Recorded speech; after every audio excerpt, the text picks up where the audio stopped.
Mid-career is often a transitional time for many of us. This is a time in our 30s, in our 40s, after a few years of work experience, we might want to explore something more. We might want to build a new skill, we might want to explore a new career, we might want to build something new of our own, we might want to earn more money, and some of us might also want to explore our passions which we had left in a corner while trying to make our income.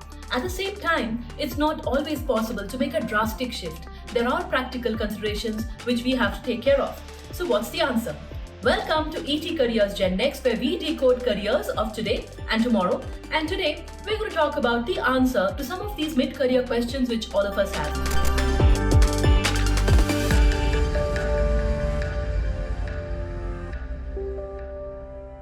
The answer, as you might have already guessed it, is side hustles. Now, side hustles, which you can do on the side while having regular source of income as much as it's allowed, obviously by the company which you're working in or the place where you're working in, is an aspect which we will explore in this video. We'll talk about 5 such different options and ways in which you can get started if you are considering this. So let's get started. The first one is freelancing. Now, it doesn't matter what your age is, but if you have good expertise in saying things like content, saying things like design, or in social media management, or in trying to look at different kind of options which are possible to do in a freelance mode, editing maybe, video, kind of graphy, then definitely freelancing is an additional option which you can explore. You can work on hours which suit you, maybe over weekends. And today the good thing is there are platforms which are onboarding freelancers and which are taking care of the aspects which freelancers need help with.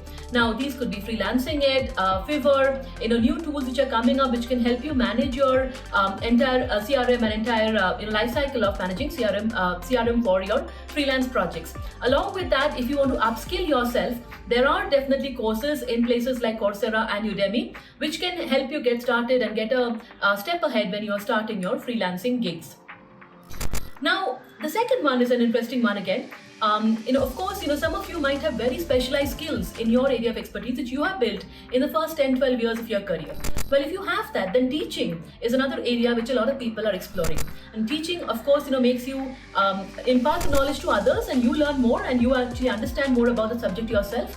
And today there are many platforms, either online platforms where you can teach, or you can directly go online yourself, using certain teacher platform tools.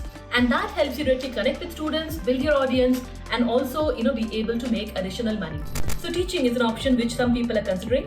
Again, you can suit your hours which work you best, weekend, weekdays, etc. You can suit the price which makes sense for you and for your students whom you are trying to approach for the skill which you are trying to teach. And there are courses, for example, in Udemy, in terms of things which you need to learn as a teacher, right? Which you may not learn because you're not a traditional teacher. Things like lesson plan, class management, how to actually use these options of digital teaching, etc. And you can use that to actually become a teacher. We have talked earlier about tools like Class Plus, Teachment, etc., which also allow you to directly go online and start teaching. Now, let's look at the third option, which a lot of people are exploring today: social media influencer. Now, today, with the explosion of social media, people with deep engagement, doesn't matter if they're celebrities or not, but if they have deep engagement in their area of expertise, then they are also becoming influencers. These could be nano influencer, micro influencer, etc. 20,000, 30,000, 1 lakh followers, and they are able to actually show deep engagement within their audience. And many people are exploring this, but you have to understand what exactly your niche is, whether it's beauty or fashion or fitness or travel or books, etc. And if you do have that, we have explored this path earlier, then you can set yourself up as an influencer. Again, choose your time and see what works for you, and that could be an additional aspect for you. But again, this space is very, very competitive today. A lot of people are exploring this, so keep in mind, focus on your strengths and what would help you stand out and make yourself known in this space.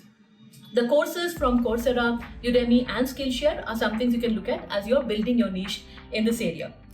The fourth one is personal fitness training. You would see many people today, becoming yoga trainers, or they might be actually fitness coaches in particular areas. They themselves have a passion for fitness. Maybe they have seen it in their lives, and they have become passionate. Mid-career is also a time when a lot of us become more serious about our health and fitness. So fitness trainer is another aspect which you can consider. Again, you can set your hours, think of your time, see if you want to work by yourself, build your own audience, or join one of these fitness centers and studios where you can actually be a part-time teacher there. So that's again an option to explore.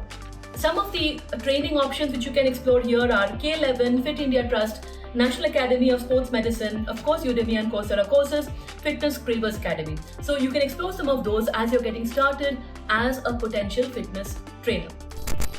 This combines your passion and your freelancing work.